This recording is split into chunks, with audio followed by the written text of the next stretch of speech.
住在伊斯坦布尔的维吾尔传统医学专家表示，他们随时准备参与支援活动，以支持土耳其抗击武汉病毒。来自维吾尔医学研究基金会和传统维吾尔医学研究协会的20多名维吾尔医生已经宣布愿意为土耳其工作。维吾尔医学基金会负责人穆采里普·艾姆奇教授在一份声明中说，中国武汉市出现的冠状病毒正在威胁世界，并影响着我们的国家。生活在土耳其的维吾尔医生的领导下，所有维吾尔人都准备在这些困难的日子里站在土耳其旁边工作。他强调说，维吾尔医生继承了2500年的维吾尔医学，并不断开发以满足时代的需求。我们将我们的医疗经验和工作人员奉献给土耳其。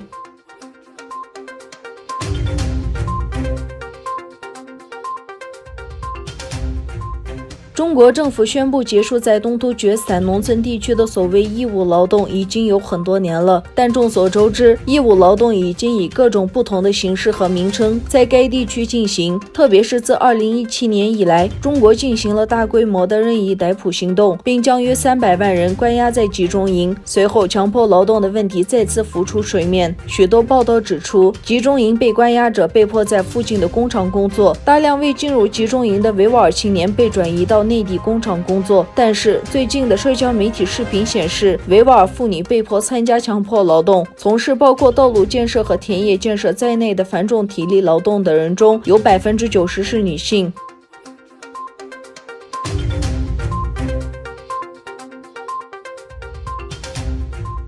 根据新的报告，武汉肺炎的爆发导致推特上对中国和中国人的仇恨言论增加了90%。美国总统特朗普坚持称冠状病毒为中国病毒或武汉病毒。随着武汉病毒在美国迅速传播和纽约成为新的疫情中心，在社交媒体上针对中国的仇恨言论已大大增加。以色列一家初创公司使用人工智能来检测社交网络，其数据显示，仇恨言论大部分针对中国、中国人以及其他亚洲血统的个人。一些推文正在用露骨的语言指责亚洲人携带冠状病毒，并指责亚洲血统的人为传播这种病毒的集体。许多人在谈论大流行病时使用诸如中国病毒、共产病毒等标签。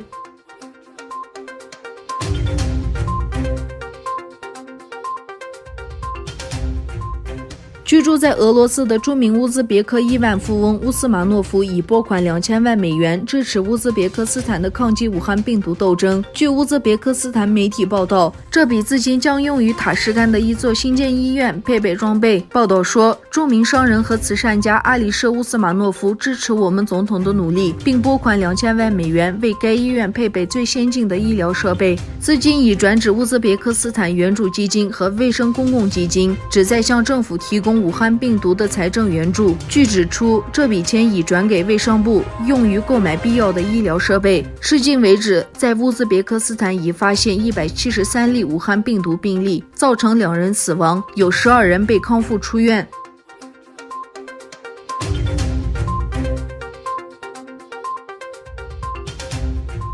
美国总统特朗普4月1日于社交媒体推特上表示，称根据情报，伊朗及其代理组织计划偷袭美军驻伊拉克部队。他警告德黑兰会为此付出沉重代价。特朗普的留言没提到根据什么情报，只强调一旦伊朗采取有关行动，就会面对沉重代价。有华府官员表示，当局已经掌握伊朗或亲德黑兰部队企图发动袭击的情报多时，但没有披露袭击的时间和地点。